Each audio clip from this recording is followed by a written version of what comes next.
अगले रोज के तमाम अखबारों में वीरेश अस्थाना के कत्ल और उसके लिए विशाल सक्सेना और अपर्णा चौधरी की गिरफ्तारी की खबर छपी। पुलिस के प्रवक्ता ने कत्ल को दोनों की मिलीभगत बताया था, क्योंकि वीरेश अस्थाना, जो कि एक संदिग्ध चरित्र का व्यक्ति था, उन दोनों को ब्लैकमेल कर रहा था। ब्लैकमेल की बुनियाद संभवतः 1 साल पहले हुए संदीप तिवारी नाम के एक पुलिस सब इंस्पेक्टर का कत्ल थी, जिसमें कि उन दोनों अभियुक्तों का या दोनों में से एक का हाथ हो सकता था। पुलिस के प्रवक्ता का यह भी कहना था कि उन्हें अपर्णा चौधरी की रंजीत तिवारी के कत्ल के वक्त से ही तलाश थी, लेकिन वो राजनगर से तब की एकाएक गायब हुई, तभी वापस वहां प्रकट हुई थी। पुलिस ने बड़े आडंबर के साथ ये दावा किया था कि अकेले भुवनेश दत्ता की गवाही ही ये साबित करने के लिए काफी थी कि अपर्णा चौधरी ने अकेले या विशाल सक्सेना की मदद से होटल चांद महल के कमरा नंबर 405 में वीरेश अस्थाना का कत्ल किया था। कत्ल से विशाल सक्सेना का संबंध ये तथ्य खास तौर से जोड़ता था कि कमरा नंबर 405, जो कि मौका वारदात था, विशाल सक्सेना ने अपर्णा चौधरी के लिए विमला माथुर के फर्जी नाम से बुक करवाया था। काफी सारे अखबारों के मुख्य पृष्ठ पर भुवनेश की तस्वीर छपी थी।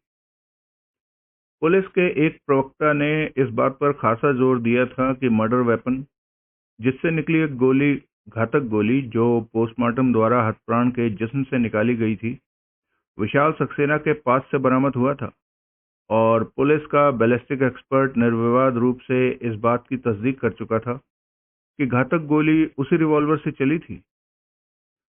38 कैलिबर के सीरियल नंबर M42995 वाली लंबी नाल वाली स्मिथ एंड वेसन रिवॉल्वर की तस्वीर भी कई अखबारों में छपी थी।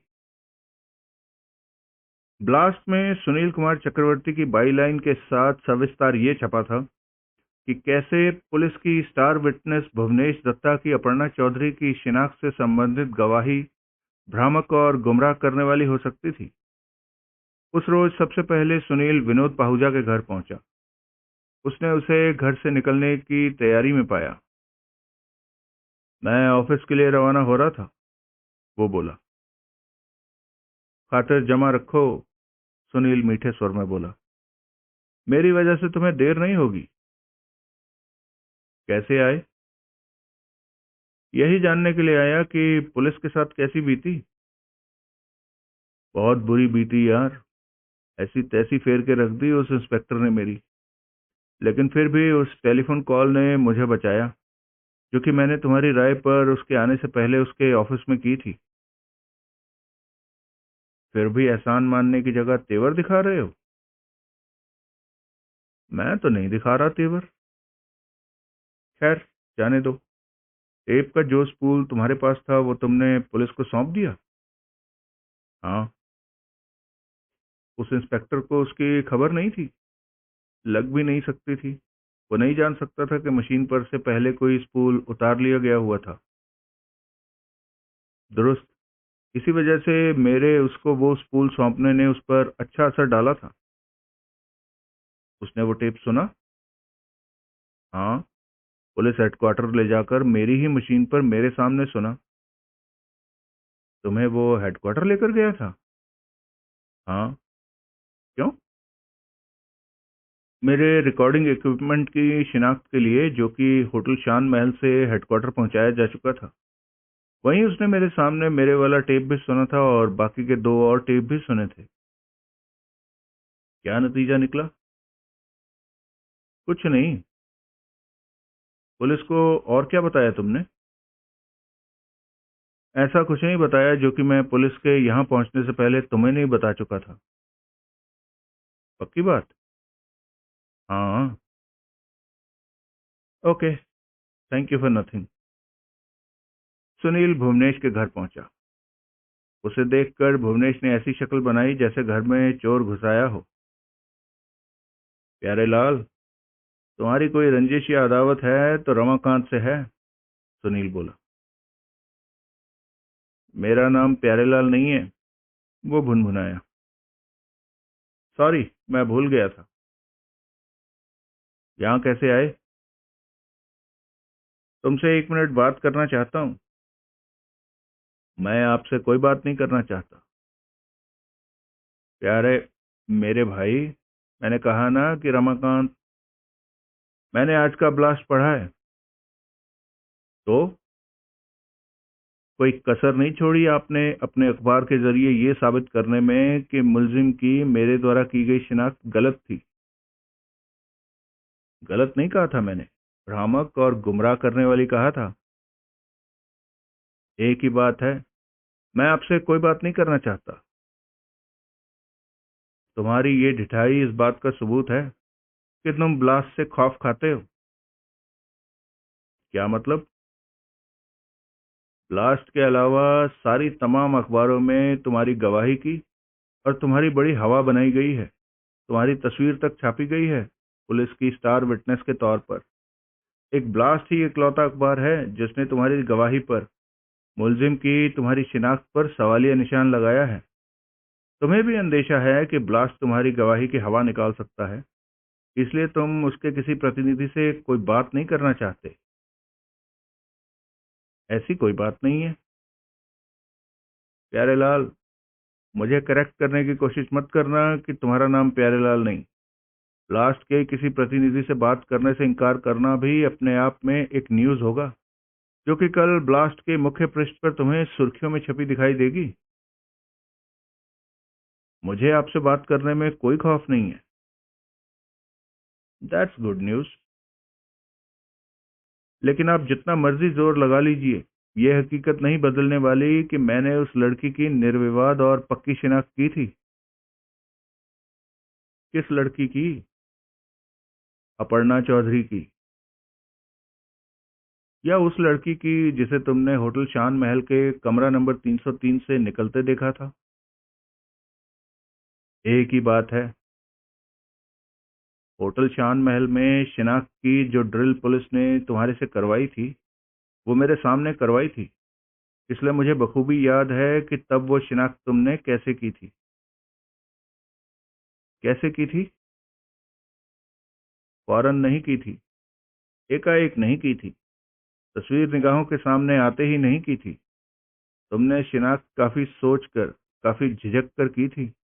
यानी कि उस घड़ी तुम्हारे मन में कोई शंका थी कि जो तस्वीर तुम्हें दिखाई जा रही थी, शायद शायद वो उस लड़की की नहीं थी जिसे तुमने कमरा नंबर 303 से निकलते देखा था। ऐसी कोई बात नहीं। अगर तब मैंने जवाब देने में कोई वक्त लगाया था तो सिर्फ इसलिए कि मैं सोचा समझा पुख्ता जवाब देना चाहता था, ना कि इसलिए कि मुझे अपनी शिनाख्त पर कोई शक था। तुम अपर्णा चौधरी को पहले से नहीं जानते थे? नहीं जानता था। कैसे जानता होता? मैंने उसे पहली बार तभी देखा था जबकि उसने कमरा नंबर 303 से बाहर कदम रखा था। लेकिन तब तुम ये नहीं जानते थे कि वो कौन थी। नाम नहीं जानता था। नाम तभी जाना जबकि पुलिस ने मुझे उसकी तस्वीर दिखाई। तस्वीर तुम्हें याद हो गई? याद हो गई? क्या मतलब? यही कि जितना ज्यादा तुमने उस तस्वीर को देखा, उतनी ही गहरी छाप उस तस्वीर की तुम्हारे जहन पर बनती गई। ये तो होता ही है। इसमें जिक्र के काबिल क्या बात है? जिक्र के काबिल बात यह है मेरे भाई कि जैसे गौर से, इत्मीनान से, अपना मन माफिक वक्त लगाकर तुमने तस्वीर को देखा था, वैसे तुमने कमरा नंबर 303 से निकलती लड़की को नहीं देखा था।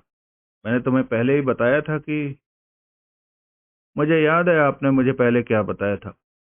मैंने लड़की की एक झलक ही देखी थी, कम रोशनी में देखी थी, फासले से देखी थी, पीठ को घूरा था, वगैरह वगैरह। मेरा सवाल है, तो क्या हुआ? तो वही हुआ जो कि पुलिस चाहती थी कि होता। तुम्हें तस्वीर वाली सूरत तो याद रह गई और असली सूरत भूल गई। ऐसी कोई बात नहीं। वो दोनों सूरतें एक ही थी, इसलिए एक याद रह जाना और दूसरी भूल जाने जैसी कोई बात नहीं। शायद आपको मालूम नहीं कि मैं उस लड़की को आइडेंटिटी परेड में या लाइनअप में, या जो कुछ भी वो सिलसिला कहलाता है, पहचान चुका हूँ। एक जैसी आधी दर्जन लड़कियां मेरे सामने खड़ी की गई थी, जिनमें से मैंने फौरन अपर्णा चौधरी को पिक कर लिया था, उसकी तस्वीर की बिना पर। जो कि तुम्हें पुलिस द्वारा बार बार दिखाई गई थी, ना कि उस लड़की की सूरत की बिना पर जिसे कि तुमने होटल शान महल के कमरा नंबर 303 से निकलते देखा था। एक ही बात है। ये जवाब भी पुलिस ने रटाया मालूम होता है। कौन सा जवाब? एक ही बात है। वो खामोश रहा। जानते हो, तुम्हारी गलत शिनाख्त एक जिंदगी को मौत में बदल सकती है। जो जैसा करेगा वैसा ही तो भरेगा। कोई करे बिना भरे, ये तो जुल्म है ना। ऐसी ज्ञान ध्यान की बातों को मैं नहीं समझता। आनन फानन नई नौकरी कैसे तलाश कर ली? बस कर ली किसी तरह से। इनाम के तौर पर पुलिस ने तो नहीं दिलवाई नई नौकरी? इनाम? कैसा इनाम? किस बात का इनाम? पुलिस के हाथों में कठपुतली की तरह खेलने का इनाम। मुझे आपका रवैया पसंद नहीं। मैं इंस्पेक्टर साहब से इस बाबत बात करूंगा। कौन से इंस्पेक्टर साहब से बात करोगे? प्रभुदयाल से या राजदान से, या दोनों से? अगर आप मुझे हलकान करना बंद नहीं करोगे तो मैं अभी इंस्पेक्टर साहब से बात करूंगा। जानते हो ऐसी बातें कौन करते हैं? कौन करते हैं? प्राइमरी स्कूल के बच्चे। मैं मॉनिटर से कह दूंगा। मैं मास्टर से कह दूंगा। मैं mister Sunil. Yes my honey child. Please go. ठीक है। तुम भी क्या याद करोगे। Thank you for nothing Pyarelal. अगला दृश्य। सुनील पुलिस हेडक्वार्टर पहुंचा। इंस्पेक्टर प्रभुदयाल अपने कमरे में मौजूद था। ये क्या लिख मारा है तुमने अपने अखबार में? सुनील पर निगाह पड़ते ही वो बोला। किस बारे में? सुनील बड़ी मासूमियत से बोला। तुम्हें मालूम है किस बारे में? जो तुम्हारी बाईलाइन के साथ भुवनेश दत्ता की गवाही की बाबत छपा है। कौन सी बात गलत है उसमें? हर बात गलत है। तुम्हारा रवैया गलत है। तुम्हारी नीयत में खोट है। तुम खामखा आदत से मजबूर होकर एक सीधी सादी बात में पेच पैदा करने की कोशिश कर रहे हो। तुम समझते हो यहाँ सब इडियट बैठे हैं, हमें कुछ नहीं आता। मैंने ये कब कहा? किसी की हिमायत करना जुदा बात होती है, लेकिन हिमायत करने का ये कौन सा तरीका है कि अपने अखबार की ओट बनाकर पुलिस पर और उसके काम पर छीटाकशी करने लगो। मैंने ऐसा कुछ नहीं किया। मैंने एक नजरिया पेश किया है और अपना नजरिया पेश करने का मुझे पूरा अधिकार है। लेकिन वो आपको भी पूरा इख्तियार है उस बाबत अपनी कोई राय कायम करने का। लेकिन वो बात गलत है और उसे तुमने एक स्टंट के तौर पर, एक ग्रैंड स्टैंड के तौर पर छापा है। महज सनसनी फैलाने के लिए छापा है। हकीकत यह है कि मैं बैठ जाऊं माई बाप? क्या? अभी तक खड़े हो? आपका क्या ख्याल है? बैठो। बिना ड्रामा किए बैठो। Thank you. भुवनेश दत्ता एक जिम्मेदार गवाह है। उसने पूरी संजीदगी और पूरी ईमानदारी से गवाही दी है। उसकी अपर्णा चौधरी से कोई जाती अदावत नहीं। वो उसे जानता तक नहीं। परसों रात से पहले उसने उसकी कभी सूरत तक नहीं देखी थी। इसलिए खुद सोचो कि उस लड़की के खिलाफ कोई झूठी गवाही वो भला क्यों देगा। मैंने उसकी गवाही को झूठा नहीं कहा। वो अपनी जगह ठीक हो सकता है। मेरा ये कहना है कि शिनाख्त में उसे मुगालता लगा है। हालात के हवाले होकर उससे गलत बयानी हुई है। मुझे पता चला है कि तुम्हारा वो सदा शराबी यार भी उसे यही पट्टी पढ़ा रहा था। बयान ना बदलने की सूरत में उसे नौकरी से निकालने तक की धमकी दे रहा था। लेकिन मुझे खुशी है कि उसने अपने एम्प्लॉयर का रोब ना खाया। वो एक जिम्मेदार नागरिक निकला। तुम्हारे से ज्यादा, कहीं ज्यादा जिम्मेदार नागरिक निकला। मैंने क्या गैर जिम्मेदारी दिखाई? नहीं दिखाई? अपर्णा चौधरी ने साफ लफ्जों में तुम्हें कहा कि विशाल सक्सेना वीरेश अस्थाना के कत्ल का इरादा रखता था। अब खबरदार, जो ये कहा कि सिर्फ इरादा रखने की कोई कीमत नहीं होती, क्योंकि ऐसी बात कही जाने के कुछ ही मिनटों बाद जब वो कत्ल सच में हो जाए तो ये अपने आप ही साबित हो जाता है कि जो ऐसा इरादा रखता था उसने अपने इरादे को अमली जामा पहनाकर दिखा दिया था। इस बाबत मैं आपसे बहस नहीं करना चाहता, कृपा निधान। बहरहाल बात मेरी गैर जिम्मेदारी की हो रही थी। हाँ, वही बात हो रही थी।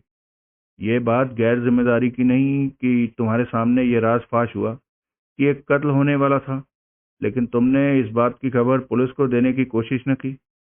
वैसे इतने बड़े जर्नलिस्ट बनते हो कि नाक पर मक्खी नहीं बैठने देते हो, लेकिन ये नहीं जानते हो कि एक जिम्मेदार नागरिक का क्या कर्तव्य होता है। आप मुझे भी कुछ कहने देंगे या नहीं? तुम क्या कहना चाहते हो? मुझे अपर्णा चौधरी ने कभी ये नहीं कहा कि विशाल सक्सेना वीरेश अस्थाना का कत्ल करने का इरादा रखता था। तुम भूल रहे हो कि मेरे पास उस तमाम वार्तालाप की रिकॉर्डिंग है। रिकॉर्डिंग आवाज का रिकॉर्ड होता है, सूरत का नहीं। क्या मतलब? जैसे आपने भुवनेश के जरिए एक सूरत की शिनाख्त करवाई, वैसे क्या किसी तरीके से आवाज की शिनाख्त भी करवाई? तुम ये कहना चाहते हो कि वो रिकॉर्ड हुई आवाज अपर्णा चौधरी की नहीं है? मैं इस बाबत कुछ कहना नहीं चाहता। मैं कोई राय जाहिर करना नहीं चाहता। मैं सिर्फ सवाल करना चाहता हूँ कि जैसे आपने सूरत से सूरत मिलाने का बाजरिया भुवनेश दत्ता सामान किया, वैसे क्या आवाज मिलाने का भी कोई जुगत किया? क्या क्या मतलब है वही बात का? मतलब साफ है। मतलब ये है कि दो में दो जोड़कर आप जवाब पहले ही 36 निकाले बैठे हैं।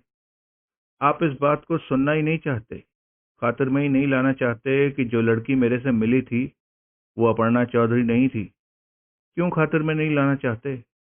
क्योंकि इस बात को कबूल करने से आपकी स्टार विटनेस की पॉलिश उतर जाती है और आपका अपर्णा चौधरी के खिलाफ सारा केस धराशायी हो जाता है। वो लड़की मेरे से मिली थी, 2 मरतबा मेरे से उससे रूबरू बात हुई थी, इसलिए मैं उसे बखूबी पहचानता हूँ। कल मैं जेल में अपर्णा चौधरी से मिला था, इसलिए अब उसे भी बखूबी पहचानता हूँ। जनाब, मैं भी तो गवाह हूँ इस बात का कि वो लड़की अपर्णा चौधरी नहीं थी। आप मेरी गवाही को खातिर में क्यों नहीं लाते? क्योंकि अपर्णा चौधरी का बयान तुम्हारी इस गवाही से मेल नहीं खाता। क्योंकि उसकी अगवा की कहानी फर्जी है, गढ़ी हुई है। क्योंकि तुम्हारे ये कहने से ही उसका इस कहानी में कोई दम आ सकता है कि उसका अगवा हुआ था। यानी कि मैं झूठ बोल रहा हूँ?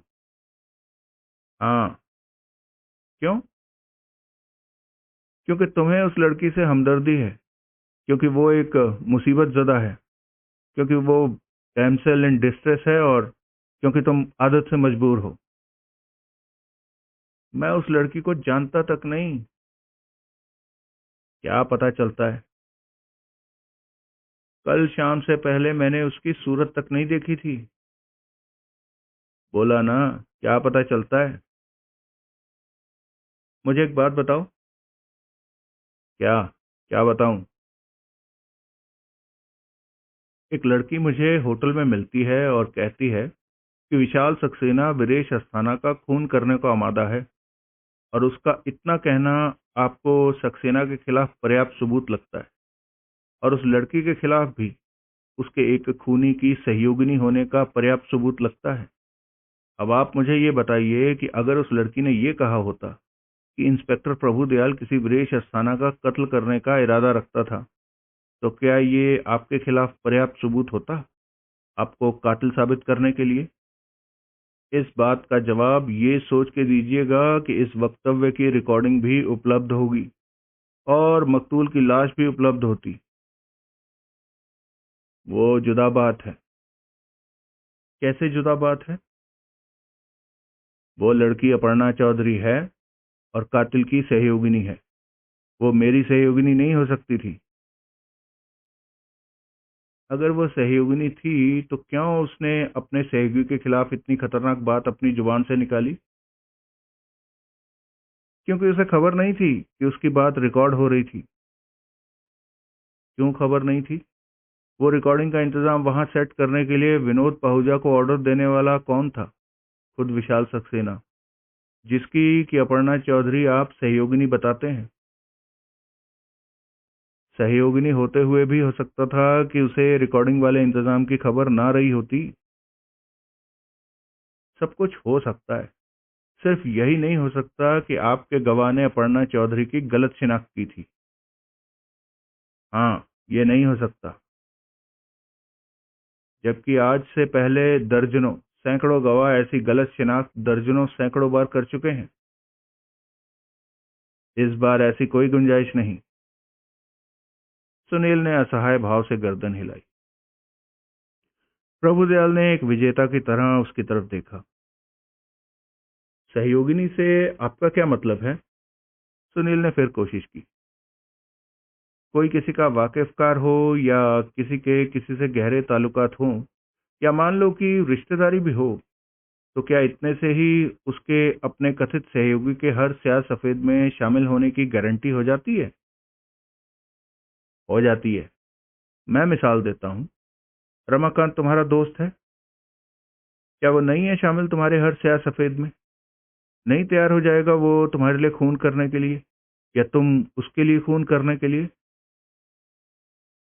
किसी का किसी काम के लिए तैयार हो जाना इस बात का सबूत नहीं होता कि उसने वो काम किया भी था। सबूत की बुनियाद होता है। आइंदा करतूत में शिरकत की तरफ मजबूत इशारा होता है। इशारा सबूत नहीं होता। होता है। वही सरकमस्टेंशियल एविडेंस या परिस्थिति जन्य प्रमाण कहलाता है। सक्सेना और अपर्णा से ताल्लुक रखता ऐसा कोई परिस्थिति जन्य प्रमाण आपके पास है? आपके पास क्या ऐसी भी कोई रिकॉर्डिंग है जिसमें एक ने दूसरे को कहा हो, आओ चलकर वीरेश अस्थाना का कत्ल कर दें? जरूरत नहीं। किसी की नीयत या किसी का अपराध साबित करने के लिए 150 सबूत दरकार नहीं होते। एक दो पुख्ता सबूत ही काफी होते हैं उसको सजा दिलवाने के लिए। और वीरेश अस्थाना के कत्ल के मामले में मेरे पास एक दो से ज्यादा पुख्ता सबूत हैं। सुनो और गिनो। मर्डर वेपन विशाल सक्सेना के पास बरामद हुआ। अपर्णा चौधरी के लिए विमला माथुर के नाम से होटल में कमरा सक्सेना ने बुक करवाया। वहीं के दो कमरों में रिकॉर्डिंग का इंतजाम सक्सेना ने किया। बतौर गवाह या हिमायती या सलाहकार तुम्हें आधी रात के बाद वहां सक्सेना ने बुलाया। संदीप तिवारी के कत्ल में इस्तेमाल हुई खुद उसकी सर्विस रिवॉल्वर अपर्णा चौधरी के अधिकार में निकली, जिसने कि उसे आगे गिरवी रख के एक रकम खड़ी की। मकतूल वीरेश अस्थाना के कराए अगवा की कोशिश अपर्णा चौधरी की हुई। वीरेश अस्थाना का कत्ल होटल के उस कमरे में हुआ जो कि सक्सेना ने अपर्णा चौधरी के लिए बुक किया था। तारा अपार्टमेंट्स की पड़ताल से दोनों के अगवा की कहानी फर्जी साबित हुई। दो गवाहों ने दोनों जोड़ीदारों की होटल शान महल में मौजूदगी की निर्विवाद शिनाख्त की। अब बोलो रिपोर्टर साहब कि तुम्हारी इस जिद की क्या कीमत है कि अपर्णा चौधरी वो लड़की नहीं थी जो कि तुम्हें होटल शान महल में मिली थी? वही कीमत है जो हकीकत की होती है। अपर्णा चौधरी मुझे नहीं मिली थी। वो होटल शान महल में थी विमला माथुर के नाम से। रिसेप्शन क्लर्क चेतन मेहता ने उसकी निर्विवाद शिनाख्त की है। मुझे उसकी शिनाख्त से इत्तेफाक है।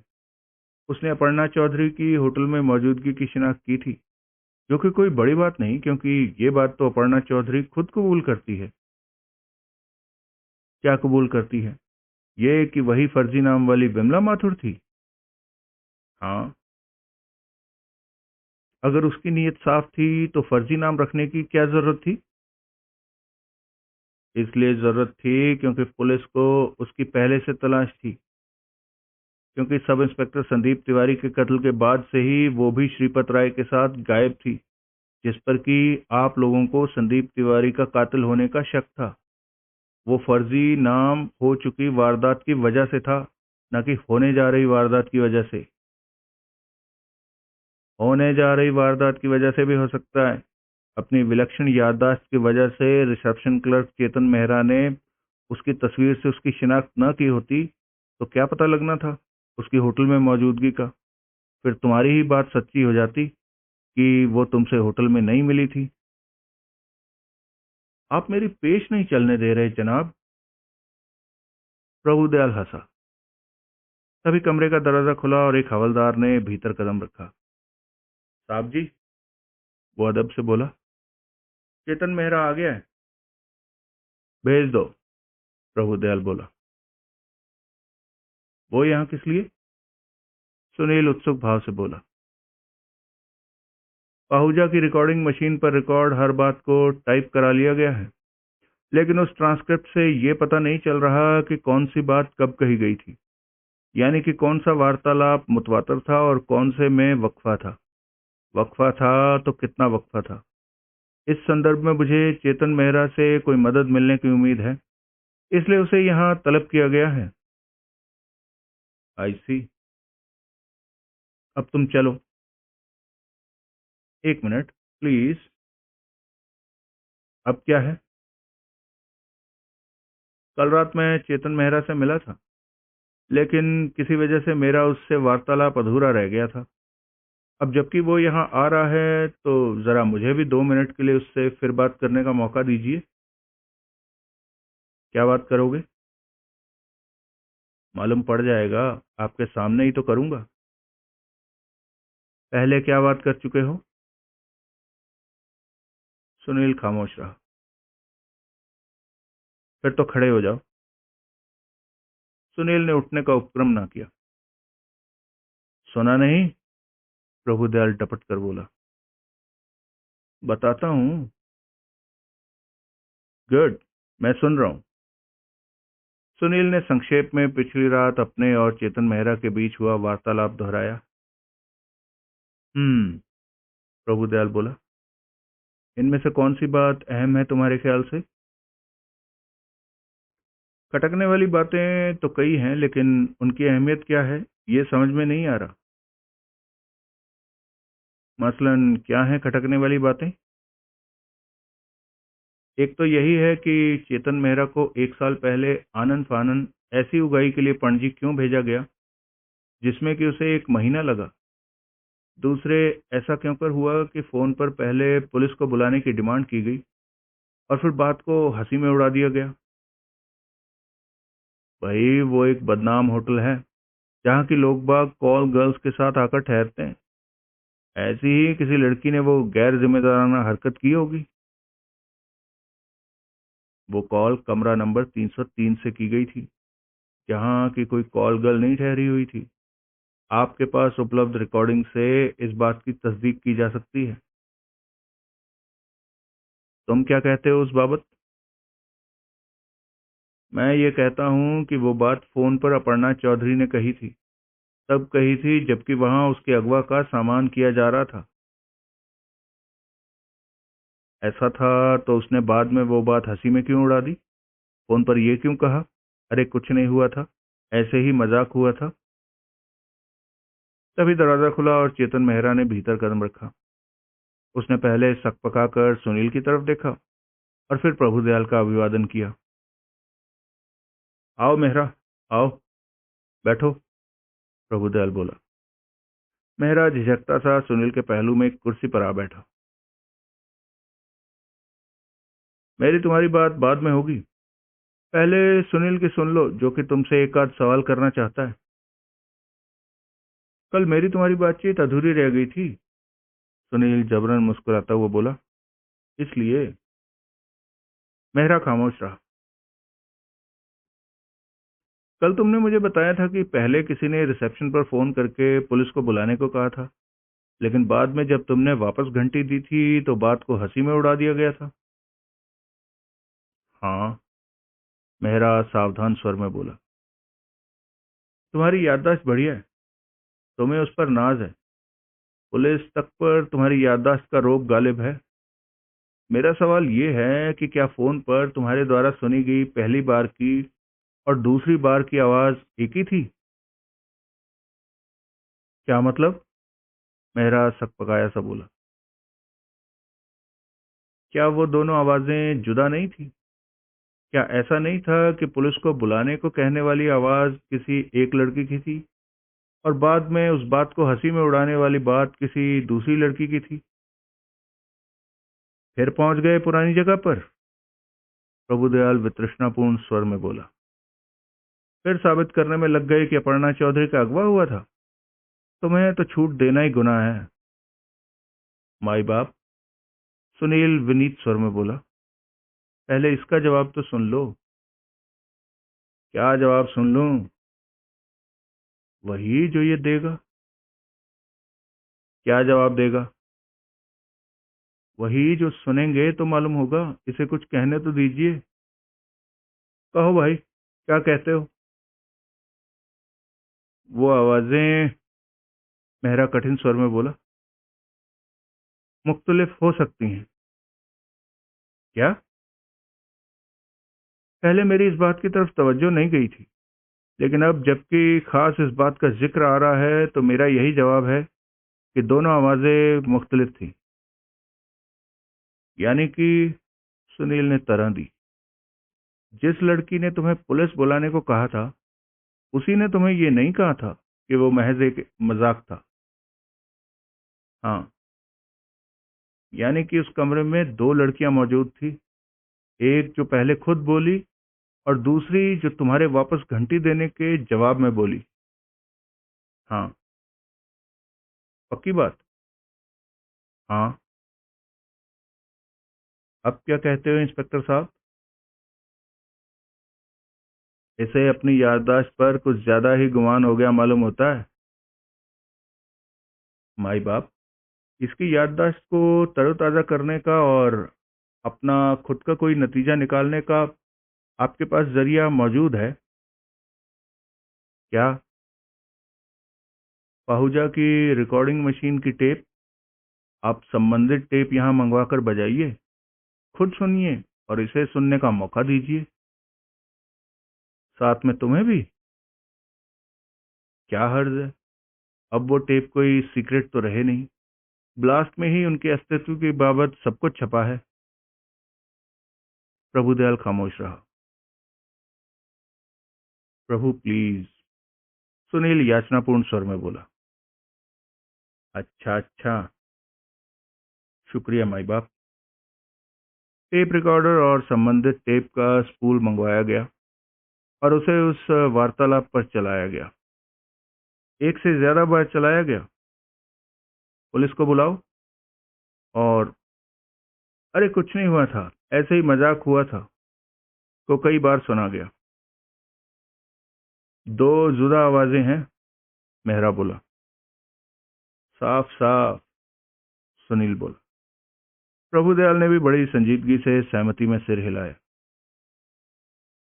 अब क्या कहते हो? थोड़ी देर चुप बैठो। जो हुक्म। तभी एकाएक सुनील के सेलुलर फोन की घंटी बजी। अर्जुन का फोन था। गुरुजी, वो उत्तेजित स्वर में बोला, मिल गया बंदा हमारा, और ये भी समझ में आ गया कि आपको क्यों उसकी शक्ल जानी पहचानी लग रही थी। अच्छा, सुनील सावधानी पूर्वक बोला। हाँ, आपका अंदाजा सही था कि उसका किसी क्राइम में दखल था।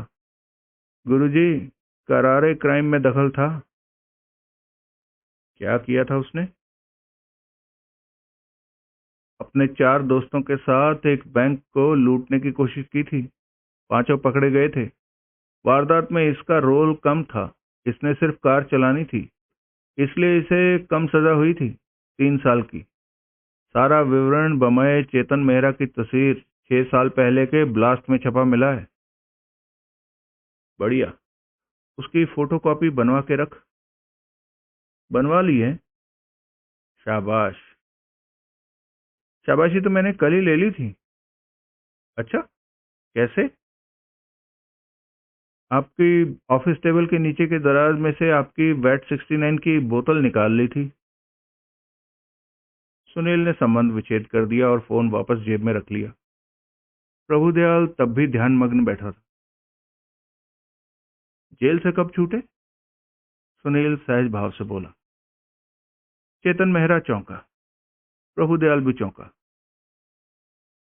6 साल पहले? सुनील बोला।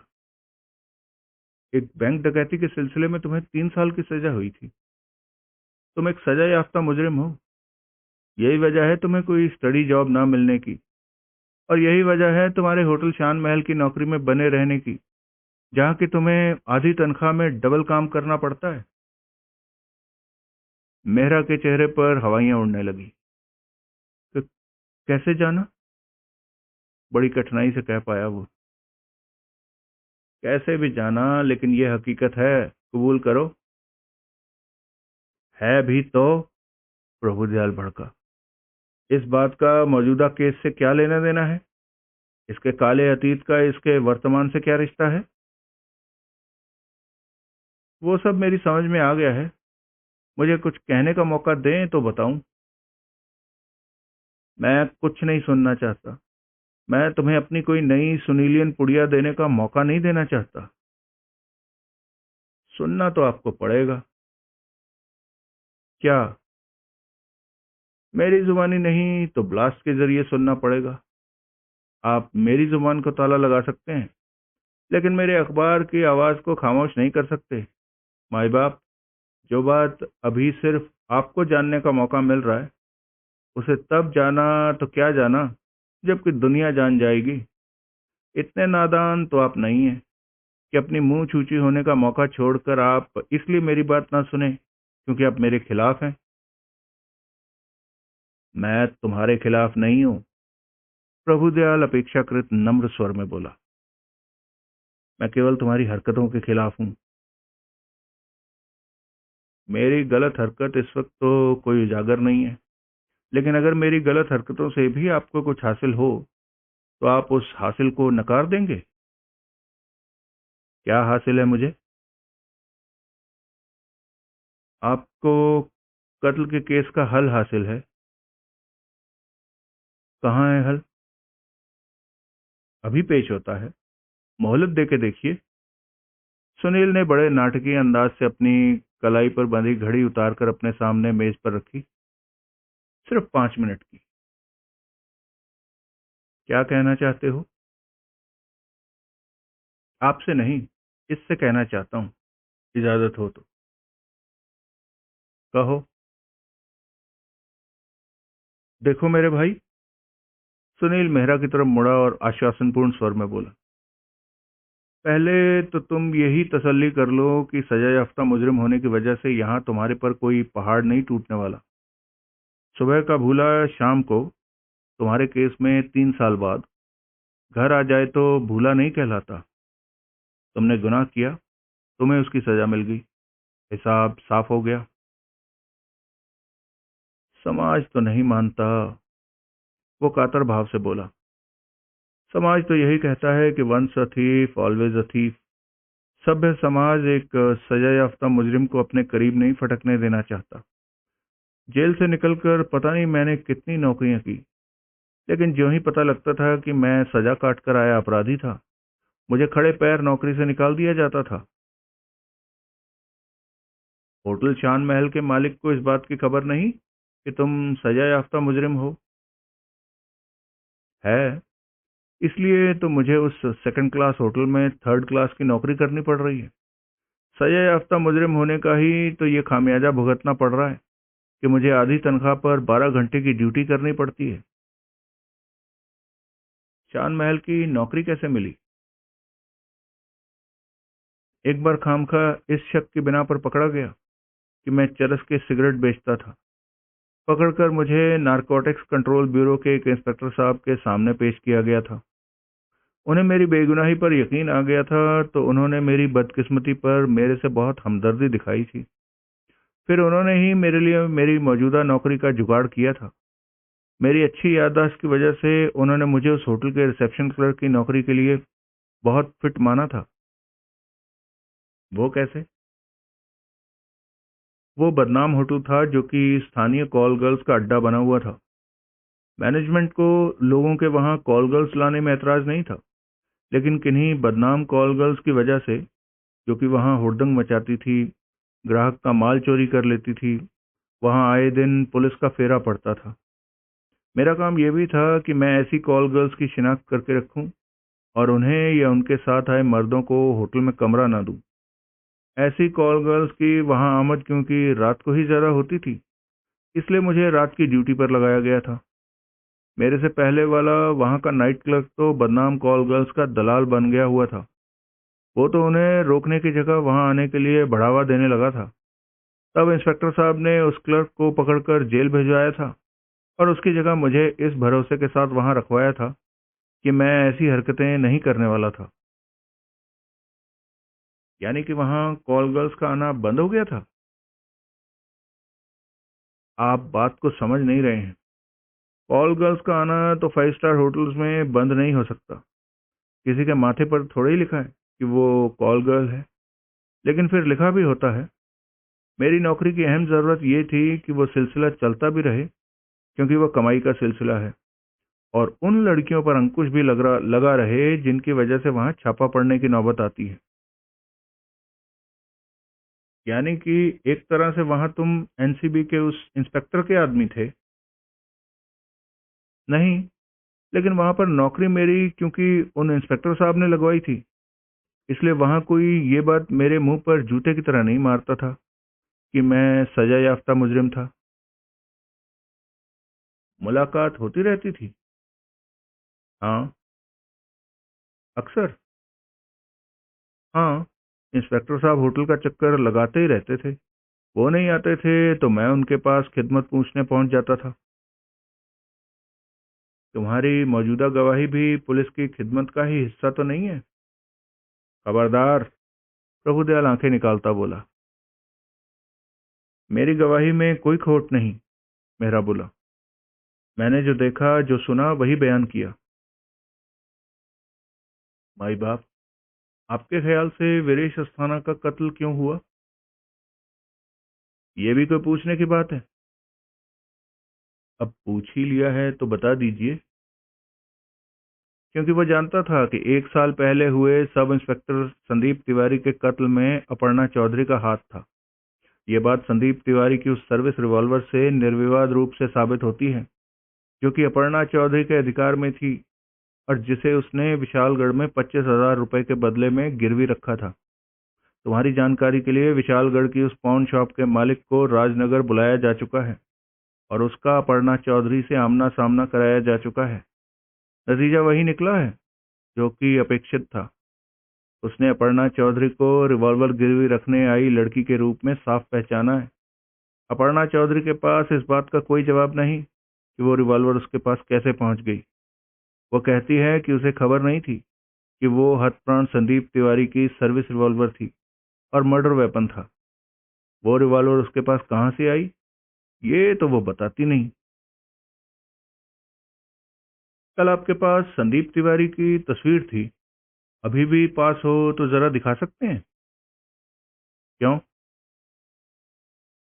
इस शख्स के इस दावे को परखने के लिए कि जो सूरत ये एक बार देख ले उसे ये कभी नहीं भूलता।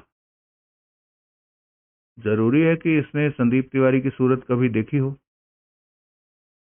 कोई जरूरी नहीं। इसे इसी बात की तस्दीक करने दीजिए कि इसने वो सूरत कभी नहीं देखी। फायदा क्या होगा? नुकसान भी क्या होगा? ठीक है, तुम भी क्या याद करोगे? प्रभुदयाल मेज का एक दराज खोलता हुआ बोला। उसने दराज में से तस्वीर निकालकर मेज पर रखी। इस तस्वीर को पहचानते हो? सुनील तस्वीर को मेहरा के सामने सरकाता हुआ बोला। हाँ, मेहरा तत्काल बोला। यानी कि इस शख्स को तुमने कभी देखा है? हाँ। कब? पिछले साल 19 फरवरी की रात को। यानी कि उस रात को जबकि तुम एकाएक पणजी के सफर पर रवाना हुए थे? हाँ। ये जो तारीख बता रहा है, प्रभुदयाल उत्तेजित स्वर में बोला, वो तो संदीप तिवारी के कत्ल की तारीख है। बिल्कुल ठीक, लेकिन आप जरा इसे अपनी बात मुकम्मल करने दीजिए। मेहरा, कहाँ देखा था तुमने इस शख्स को? होटल में। अपने होटल में? होटल शान महल में? हाँ। जबकि तुम वहाँ रिसेप्शन या नाइट ड्यूटी पर थे? हाँ। नाइट ड्यूटी पर तुम क्योंकि 9 बजे के बाद आते हो, इसलिए जाहिर है कि ये 9 बजे के बाद ही किसी वक्त वहाँ पहुँचा होगा। जी हाँ, मुझे टाइम याद है। वो रात 10:15 का टाइम था। ये सब इंस्पेक्टर संदीप तिवारी की तस्वीर है, जिसका कि उसी रोज कत्ल हुआ था। प्रभुदयाल तीखे स्वर में बोला। मुझे इस बात की कोई खबर नहीं। मुझे नहीं मालूम कि इस शख्स का कत्ल हो चुका है। मुझे ये भी नहीं मालूम कि जिस रात मैंने इसे होटल शान महल में देखा, उसी रात इसका कत्ल हुआ था। क्यों नहीं मालूम? अखबार नहीं पढ़ते हो? बेरहमी से किए गए उस कत्ल की खबर यहाँ के तमाम अखबारों में छपी थी।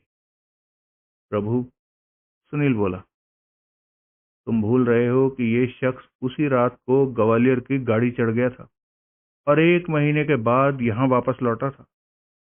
इसलिए इसने संदीप तिवारी के कत्ल की खबर छापने वाला कोई अखबार देखा नहीं हो सकता। और ये 1 महीने बाद तब यहाँ वापस लौटा था जबकि संदीप तिवारी के कत्ल की बात पूरी तरह से ठंडी पड़ चुकी थी। इस शख्स को उस रात आनन फानन यहाँ से 1,500 मील दूर अरसाल कर देने का असल मकसद यही था कि ये अगले रोज के अखबारों को न देख पाता।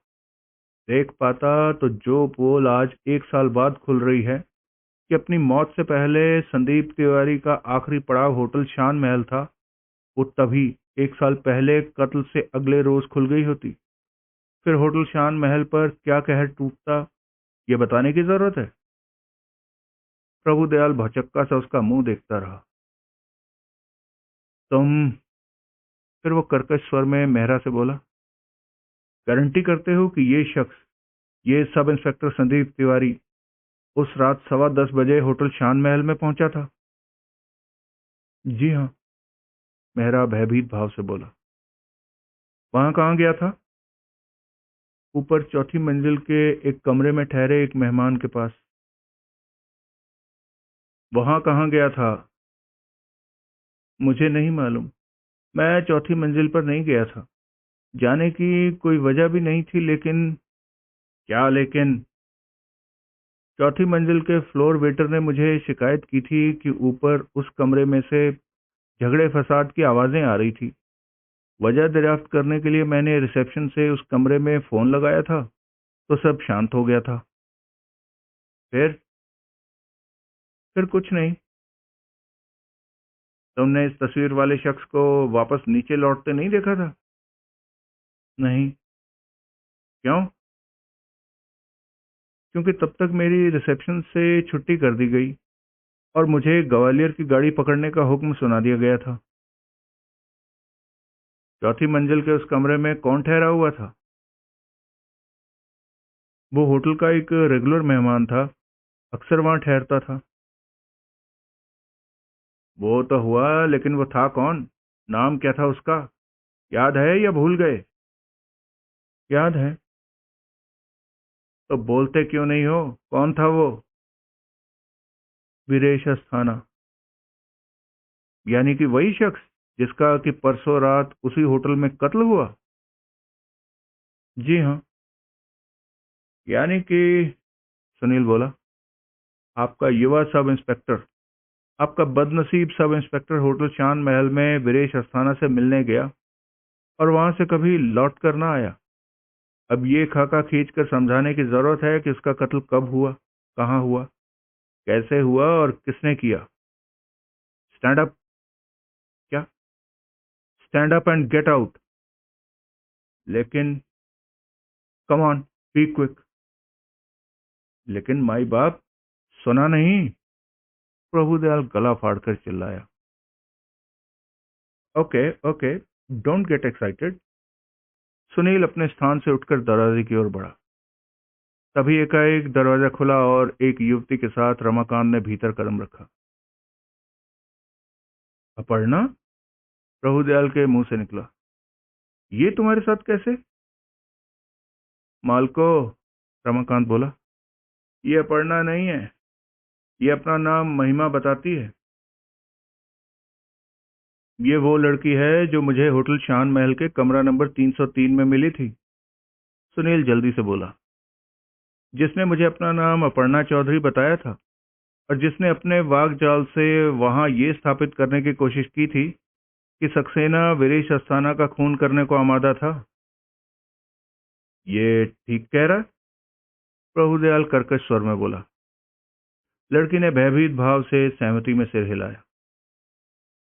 माई बाप, सुनील बोला, अब ये बात ध्यान में रखना कि इसके भीतर दाखिल होने पर आपने भी इसे अपर्णा समझा था। प्रभुदयाल ने सहमति में सिर हिलाया। अब ये बताइए, इस लड़की की अपर्णा चौधरी से मिलती सूरत की वजह से जब आपकी पारखी और तजुर्बेकार निगाह धोखा खा सकती है, तो आपके स्टार विटनेस भुवनेश की इस मामले में क्या बिसात है? प्रभुदयाल ने फिर सहमति में सिर हिलाया। आपने खुद मुझे बताया था कि अपर्णा की एक्सीडेंट में एक पसली टूटी थी।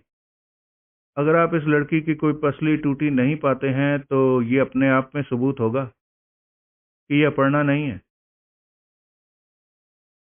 अब वो सबूत अहम नहीं, अब ये खुद बताएगी कि ये क्या बला है। बोलो, जवाब दो। मेरा नाम महिमा है, वो कांपती सी बोली। होटल में अपर्णा होने का नाटक किसके कहने पर किया? पुलिस के। क्या? मैं कॉल गर्ल हूँ। इंस्पेक्टर साहब मुझे सालों साल जेल में सड़ा देने की धमकी दे रहे थे। मजबूरन उनके कहने पर मुझे वो ड्रामा करना पड़ा। किसके कहने पर? इंस्पेक्टर साहब के कहने पर। अरे, नाम लो इस इंस्पेक्टर का। इंस्पेक्टर के राजदान के कहने पर। प्रभुदयाल को जैसे सांप सूंघ गया। वो टाइपशुदा चिट्ठी, सुनील बोला, जो तुम मेरे पास लाई थी, नकली थी? हाँ, वो बोली। चिट्ठी के लिए तुम वीरेश अस्थाना के पास नहीं गई थी, क्योंकि उसका और अपर्णा चौधरी का पहले ही अगवा हो चुका था। हाँ। चिट्ठी कहाँ से आई? वीरेश अस्थाना ने बनाई थी। वो कहाँ था? कमरा नंबर 405 में। वही 303 में भी तुम्हारे साथ था, जिसने कि तुम्हारी लिपस्टिक से मेज के नीचे फर्जी संदेशा लिखा था? हाँ। 405 की चाबी तुमने अपर्णा से। बस बस, प्रभुदयाल एकाएक भड़क कर बोला। That's enough, take the hell out of here. वो रमाकांत की तरफ घूमा। You too. एक आखिरी सवाल और, सुनील जल्दी से बोला। चेतन मेहरा से। मेहरा, नारकोटिक्स कंट्रोल ब्यूरो के जिस इंस्पेक्टर साहब ने तुम्हारे लिए शान महल की नौकरी का जुगाड़ किया था, उनका नाम बोलो। इंस्पेक्टर के राजदान, मेहरा दबे स्वर में बोला। आउट, प्रभुदयाल बोला। Out now. Yes boss, right away. Sunil Ramakant के साथ वहां से बाहर निकल गया। लड़की कहाँ से मिली? सुनील उत्सुक भाव से बोला। कैसे मिली? तेरे कहने के मुताबिक वीरेश अस्थाना की पिछली जिंदगी टटोलने से नहीं मिली, बड्डे बापा जी। रमाकांत अकड़ कर बोला। बड्डे बापा जी की अकल से मिली है। कैसे? मैंने सोचा, जब लड़की काफी हद तक अपर्णा चौधरी की हमशक्ल थी और अपर्णा चौधरी सक्सेना जैसे शो बिजनेस से ताल्लुक रखते शख्स के संपर्क में थी, तो शो बिजनेस से ताल्लुक रखती लड़कियों में से उसे छांटा गया हो सकता था। मैंने 2-3 थिएट्रिकल एजेंट से अपर्णा चौधरी की अखबार में छपी तस्वीर दिखाकर बात की, तो पता चला कि महिमा नाम की एक्ट्रेस बनने में नाकाम रही एक लड़की, जो कि उन दिनों होटलों में कैबरे करती थी और ढकी छुपी कॉल गर्ल थी, शक्ल सूरत में काफी हद तक अपर्णा जैसी थी। बस, फिर क्या था, पकड़ लिया मैंने उसे। यूथ क्लब में डांस कराने की पेशकश की तो लसूड़े की तरह चिपके साथ चली आई। तेरा पता किया तो तू मिला नहीं। यहाँ अपने सोर्स को फोन किया तो पता चला कि तू प्रभुदयाल के पास बैठा था। फिर क्या था? पढ़ के यहीं ले आया महायवीनु। तभी सुनील को गलियारे में अपनी तरफ आते विशाल सक्सेना और अपर्णा चौधरी दिखाई दिए। उसके देखते देखते उनके साथ चलते हवलदार ने उन्हें बगल के कमरे का दरवाजा खोलकर भीतर दाखिल हो जाने दिया। 1 मिनट यहीं ठहरना रमाकांत, मैं गया और आया। रमाकांत ने सहमति में सिर हिलाया। सुनील उस दरवाजे के करीब पहुंचा। क्या है? हवलदार बोला। मैं इंस्पेक्टर साहब के पास था। मालूम है। वो उस दूसरे शख्स के साथ, चेतन मेहरा के साथ? हाँ, वो उसके साथ कोई प्राइवेट वार्तालाप करना चाहते हैं, इसलिए उन्होंने मुझे यहाँ बगल के कमरे में बैठने को कहा है। हवलदार एक क्षण हिचकिचाया, फिर बोला, ठीक है। सुनील दरवाजा ठेलकर भीतर दाखिल हुआ। उसने अपने पीछे दरवाजा भड़का दिया और लपक कर वहां अगल बगल बैठे सक्सेना और अपर्णा के पास पहुंचा। दोनों सकपकाए से उसे देखने लगे। ये खास कमरा है, सुनील अर्थपूर्ण स्वर में बोला। यहाँ ज्यादा बात करना मुनासिब नहीं। बहरहाल मेरे पास तुम्हारे लिए गुड न्यूज़ है। तुम्हारा जल्दी ही यहाँ से छुटकारा होने वाला है। दोनों का? सक्सेना आशापूर्ण स्वर में बोला। हाँ। यानी कि? यानी कि नहीं, बाकी बातें फिर। अब तुम, वो दबे स्वर में अपर्णा से बोला। बोलो, श्रीपत राय कहाँ है? अपर्णा ने दृढ़ता से इंकार में सिर हिलाया। बेवकूफ मत बनो, वो तमाम उम्र कानून से भागा नहीं फिर सकता। अब जबकि केस के हल होने का वक्त आ गया है तो उसे भी सामने आकर अपना बयान देना चाहिए, ताकि उसकी बेगुनाही साबित हो सके। वो है ही बेगुनाह। ठीक है, लेकिन फिर भी उसने एक अहम बात की सफाई देनी है कि सब इंस्पेक्टर संदीप तिवारी की सर्विस रिवॉल्वर उसके पास क्यों कर थी। लेकिन लेकिन वेकिन छोड़ो, बहस के लिए ये मुनासिब जगह नहीं है। बोलो, वो कहाँ है? मैं नहीं बता सकती। पुलिस उसे कातिल समझती है।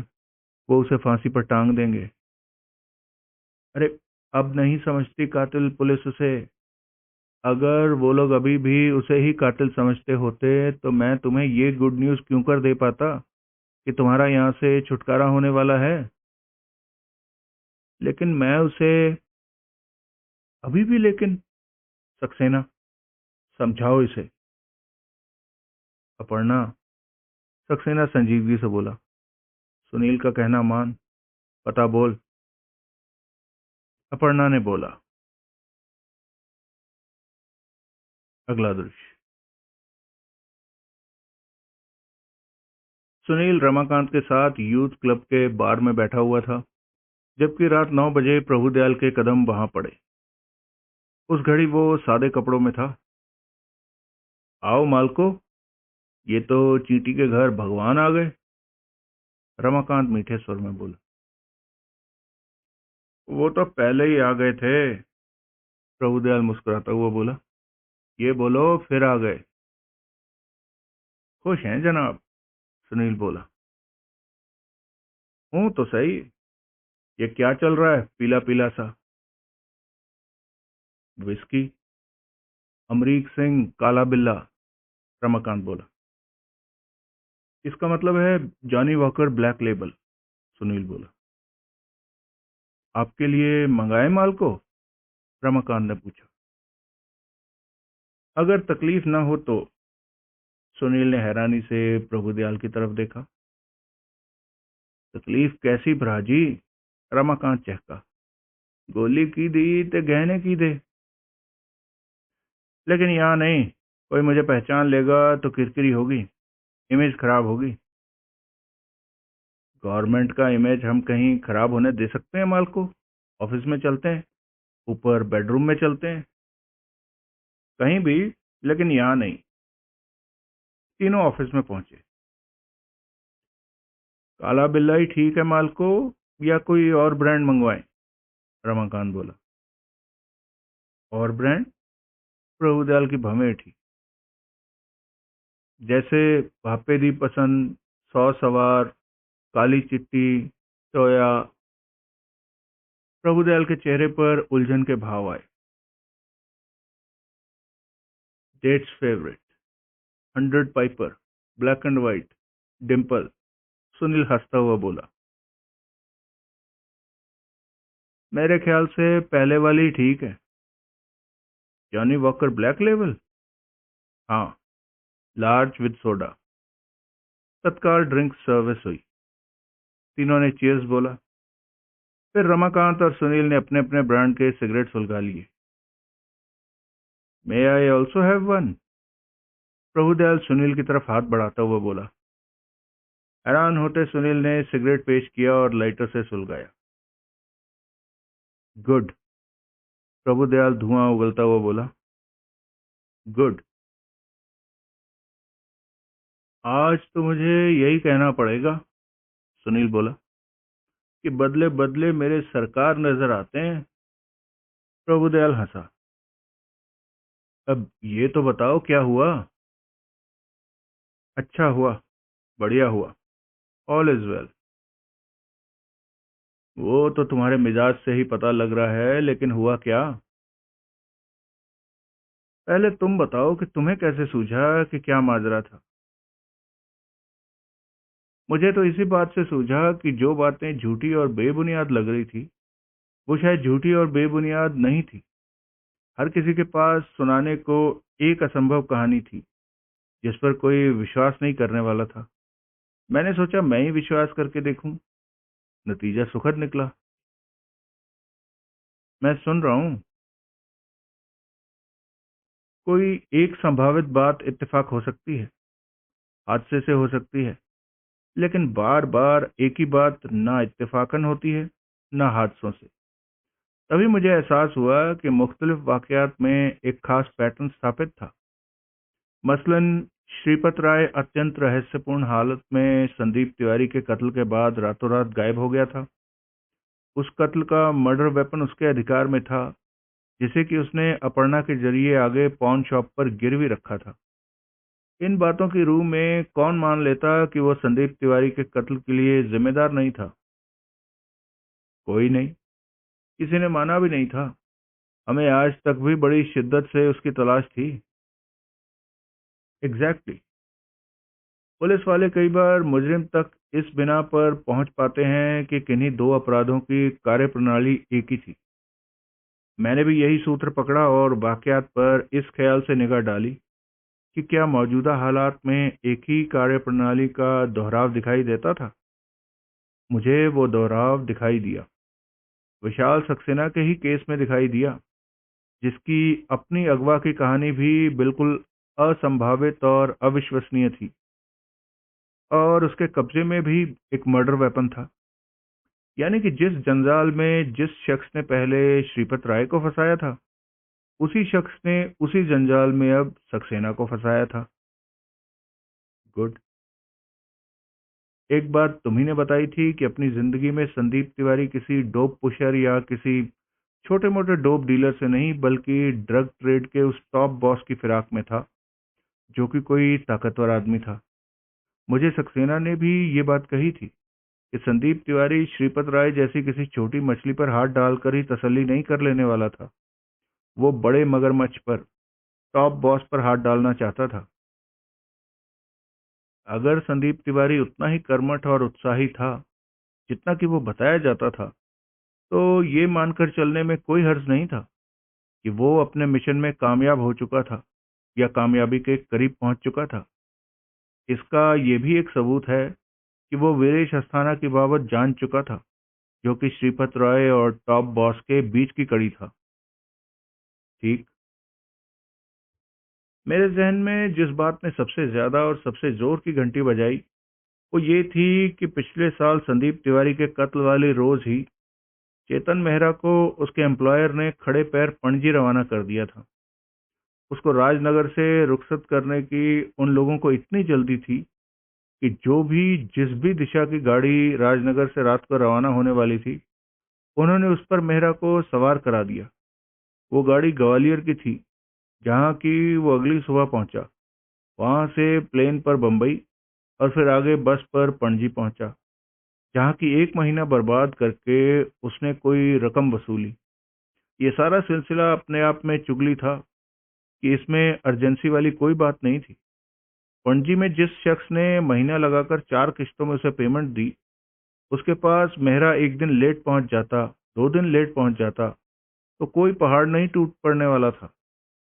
असल में वो सारी ड्रिल मेहरा को तब तक राजनगर से बाहर रखने के लिए थी, जब तक कि पीछे यहाँ राजनगर में संदीप तिवारी के कत्ल का केस ठंडा न पड़ जाता। ऐसा 1 महीने में हुआ, इसलिए मेहरा 1 महीना पणजी ठहरा। 2 महीने में होता तो यकीनन 2 महीने ठहरता। यानी कि जब तक पणजी सिग्नल ना पहुंचता, तब तक उसे उगाही की फाइनल किस्त नहीं मिलने वाली थी और उसकी पणजी से वापसी नहीं होने वाली थी। Very good. अब जरा ये बात याद करो कि पुलिस को ये ना मालूम था और न लाख सिर पटकने के बाद मालूम हो पाया था कि असल में संदीप तिवारी का कत्ल कहाँ हुआ था। उसकी लाश को एक चलती कार में से बाहर फेंक दिया गया था, लेकिन वो लाश बना कहाँ था, ये बात पुलिस नहीं जानती थी। इसमें ये बात जोड़ो कि मेहरा को उसी रात एकाएक होटल शान महल से खिसकाया गया था, जिस रात को कि संदीप तिवारी का कत्ल हुआ था। इन दोनों घटनाओं को एक ही निगाह से देखने के बाद क्या ये स्वाभाविक बात नहीं थी कि मेहरा को संदीप तिवारी की शिनाख्त करने को कहा जाता? उसे अपनी याददाश्त पर इतना नाज था तो वो उसे भूला तो हो नहीं सकता था।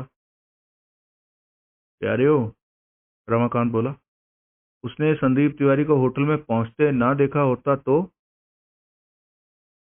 फिर वो आनन फानन पणजी ना भेजा गया होता। फिर तो ऐसे किसी कदम के उठाए जाने की जरूरत ही ना होती, प्रभुदयाल बोला। एग्जैक्टली, सुनील बोला। मेहरा वहीं रहता तो उसे ये बात खटके बिना ना रहती कि जिस शख्स को उसने वीरेश अस्थाना से मिलने आते देखा था, उसे उसने वापस लौटते नहीं देखा था। फिर जब वो अगले रोज का अखबार पढ़ता, उसमें छपी उसी शख्स की तस्वीर देखता और उसे ये मालूम होता कि वो शख्स असल में एक पुलिस अधिकारी था, तो उसे समझते देर न लगती कि उसका कत्ल किसी तारकपुर रोड पर नहीं हुआ था, किसी चलती कार में नहीं हुआ था, बल्कि उसी होटल में हुआ था। इस विस्फोटक स्थिति से बचने के लिए ही मेहरा को खड़े पैर पणजी के लिए रवाना कर दिया गया। होटल से लाश कैसे निकाली गई होगी? रमाकांत बोला।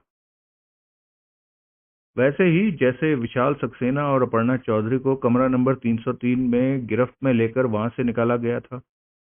होटल का पिछवाड़े में भी एक रास्ता है, जिस पर रात को ताला पड़ा होता है, लेकिन खुद होटल वालों के लिए उस ताले की चाबी मुहैया कर लेना क्या मुश्किल काम था। होटल उनका, चाबी उनकी, करतूत उनकी। मोतियां वाले हो, तुम वही कह रहे हो ना जो कि मैं समझ रहा हूँ? हाँ, तुम ठीक समझ रहे हो। होटल का मालिक ही राजनगर में फैले नशे के ट्रेड का टॉप बॉस था और होटल शान महल उसका हेडक्वार्टर था। संदीप तिवारी उस रात वहां पहुंच गया तो वो लोग समझ गए कि वो अपनी मंजिल के कितना करीब पहुंच चुका था। तब वो उसका वहां से जिंदा वापस लौट जाना कैसे अफोर्ड कर सकते थे? कौन है टॉप बॉस? कौन है होटल का मालिक? ये तो इंस्पेक्टर साहब से पूछो, जो कि यकीनन ये बात जान चुके हैं, वरना ये यहाँ ना होते। वरना ये हंसते मुस्कुराते हमारे साथ चीयर्स ना बोल रहे होते। मैं चीयर्स तो बोल रहा हूँ, प्रभुदयाल धीरे से बोला, लेकिन मुझे अफसोस होता है ये सोच के कि मेरे अपने महकमे का एक अधिकारी इतना करप्ट और गिरा हुआ निकला। मैं संदीप तिवारी की उससे तुलना करता हूँ तो मेरा दिल रोता है। कोई कुछ ना बोला। सीधा दिलेरी देखो उसकी कि उसकी करतूतों में उसके सहयोगी भी पुलिसिए ही थे। महिमा को साथ लेकर जो दो हथियारबंद आदमी कमरा नंबर 303 में अगवा की नीयत से पहुंचे थे, वो दोनों एनसीबी में सिपाही हैं। मीनाक्षी स्टूडियो के पीछे की गली में जिस शख्स ने पहले अपर्णा का अगवा करने की कोशिश की थी और उस पर गोलियां चलाई थी, वो भी एनसीबी में हवलदार है। पुलिस की नौकरी की वजह से ही वो इतना दक्ष ड्राइवर था कि कार को बैक गियर में उस संकरी गली में पूरी रफ्तार से दौड़ा सका था। आई सी। वो तीनों पुलिसिये हमारे उसी अधिकारी के मातहत काम करते थे जो कि पूरे महकमे के मुंह पर कालिख पोत गया। बहरहाल सक्सेना, अपर्णा और महिमा से उन तीनों की शिनाख्त कराई जा चुकी है और अब वो जेल में है। गुड। तुमने अभी जो कहा बिल्कुल सही कहा। संदीप तिवारी अपनी मंजिल के करीब पहुंच गया था। श्रीपत राय के पीछे पड़कर वो ये भी जान चुका था कि वीरेश अस्थाना उर्फ राजेश श्रीवास्तव उसके और टॉप बॉस के बीच की कड़ी था।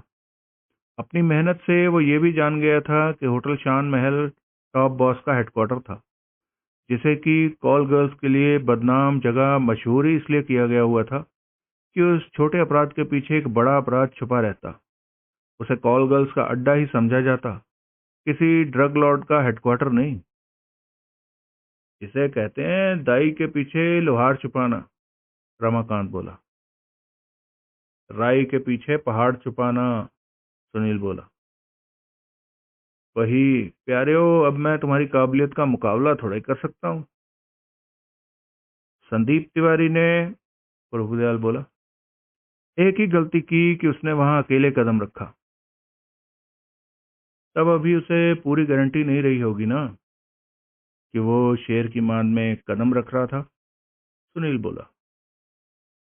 शायद। मालको, रमाकांत बोला, वो श्रीपत राय क्यों गायब हुआ? मर्जी से नहीं हुआ, उसे गायब होने पर मजबूर किया गया। उसे ये पट्टी पढ़ाई गई कि क्योंकि ये जग विदित था कि संदीप तिवारी उसके पीछे पड़ा हुआ था, इसलिए उसकी लाश के बरामद होते ही पुलिस ने उसी को उसके कत्ल के लिए जिम्मेदार ठहराना था और पहाड़ की तरह उस पर टूट पड़ना था। नतीजतन वो रातों रात अपनी स्टेशनरी शॉप बेचकर वहां से गायब हो गया, जबकि उसका कत्ल से कुछ भी लेना देना नहीं था, सुनील बोला।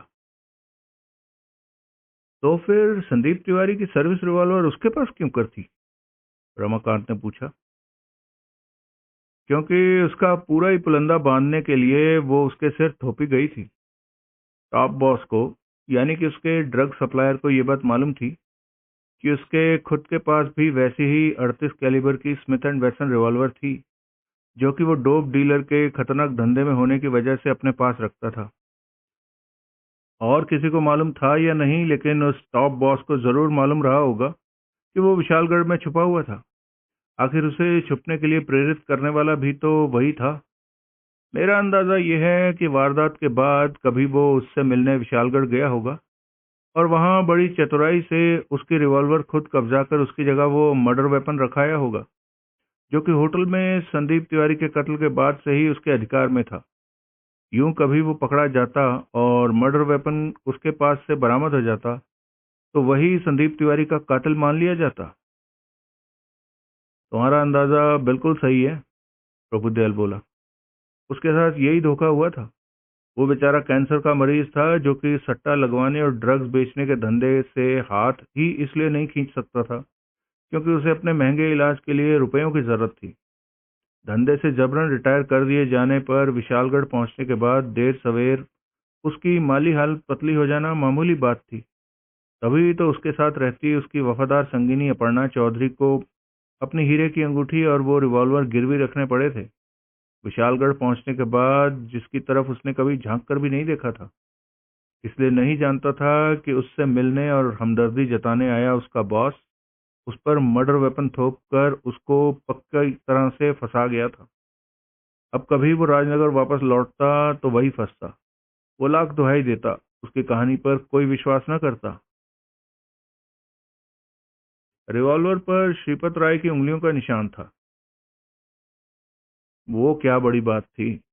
बॉस के चले जाने के बाद उसने कभी भी उसे हैंडल किया हो सकता था। कम से कम तब तो हैंडल किया ही था जबकि उसने रिवॉल्वर गिरवी रखाने के लिए अपर्णा को सौंपी थी।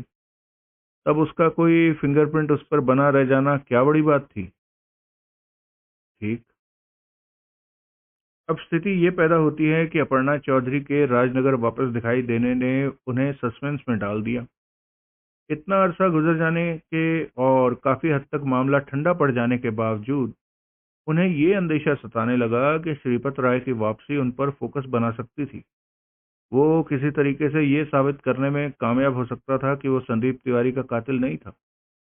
लिहाजा श्रीपत राय का उनके हाथ आना उन्हें जरूरी लगने लगा। इस काम को अपर्णा चौधरी के मार्फत ही अंजाम दिया जा सकता था, जो कि सक्सेना के इर्द गिर्द रोज दिखाई देने लगी थी। मीनाक्षी स्टूडियो की पार्टी वाली रात को बॉस के आदेश पर वीरेश अस्थाना ने अपर्णा चौधरी पर हाथ डाला, लेकिन जिस काम को उसने मामूली समझा था, जिसको मामूली समझकर उसने अपनी कार तक अगवा में इस्तेमाल के लिए दे दी थी, वो काम लड़की की दिलेरी की वजह से गड़बड़ा गया। लड़की अपहरणकर्ता के चंगुल से तो बच निकली, लेकिन एक रोड एक्सीडेंट का शिकार हो गई, जिसकी वजह से पुलिस का दखल पैदा हो गया। और यूं हमें विशालगढ़ में गिरवी रखी गई संदीप तिवारी की रिवॉल्वर की खबर लगी। अगवा में नाकामी और उसकी कार में हुई एक गोली के छेद की वजह से उसके पहचान लिए जाने और फिर उसके मालिक के पहचान लिए जाने के अंदेशे ने टॉप बॉस की हालत पतली कर दी। वीरेश अस्थाना का पकड़ा जाना वो अफोर्ड नहीं कर सकता था, क्योंकि वो तो टॉप बॉस के बारे में सब कुछ बक देता। लिहाजा उसका कत्ल करके उसके इल्जाम में विशाल सक्सेना और अपर्णा चौधरी को फंसाने का षड्यंत्र रचा गया। अपर्णा चौधरी की शक्ल सूरत और कद काठ से मिलती जुलती लड़की महिमा के माध्यम से और उसकी सुनील से मुलाकात के माध्यम से ऐसा जाल फैलाया गया कि कोई इस बात पर विश्वास नहीं करता कि विशाल सक्सेना और अपर्णा चौधरी का अगवा हुआ था।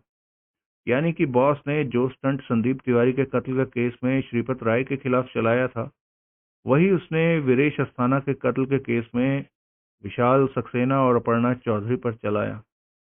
उसकी चालाकी अगर नहीं चली तो सिर्फ एक बात की वजह से नहीं चली कि सुनील इस बात को हाईलाइट करने में कामयाब हो गया कि चेतन मेहरा को आनन फानन 1 महीने के लिए पणजी खिसका दिए जाने के पीछे कोई भेद था। मालको, अब तो ये बता दो कि सारे फसाद की जड़ निकला कौन? रमाकांत ने पूछा। वही जिसकी करतूत से मैं शर्मिंदा हूँ, वही जो संदीप तिवारी का बॉस था और इसलिए उसकी हर मूव पर निगाह रख सकता था। वही जो रक्षक ही भक्षक निकला, वही जो होटल शान महल का मालिक था और ड्रग लॉर्ड था। कौन? इंस्पेक्टर के राजदान। जवाब सुनील ने दिया। वो शख्स जिसने होटल शान महल में चेतन मेहरा को नौकरी दिलवाई नहीं, नौकरी दी और अनजाने में अपनी मौत का सामान किया। ओह, लेकिन प्रभु, तुमने था कहा। था का क्या मतलब? था का मतलब था, यानी कि अब नहीं है? नहीं है। कहाँ गया? मर गया। मर गया? गिरफ्तारी में रोड़ा अटका रहा था, प्रभुदयाल संतोषपूर्ण स्वर में बोला। इसलिए मजबूरन मुझे उसको शूट कर देना पड़ा। मजबूरन? हाँ।